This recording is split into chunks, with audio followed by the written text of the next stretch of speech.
Bangod sa hinubog lalaki patay matapos ginlabo sa iyaman lang abyan sa Tigbawan, Iloilo. Si Zen Kilantang Sasa nakatuto.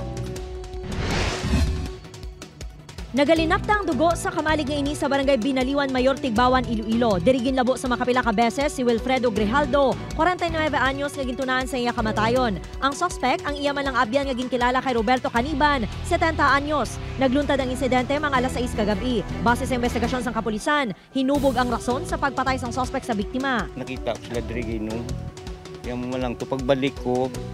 Ari mangyapon sila. Magluwas sa hinubog ginaaligarman nga may daan pa nga hilgut-anon sa tunga sang duha kaangot sa ila ginatalauma nga duta.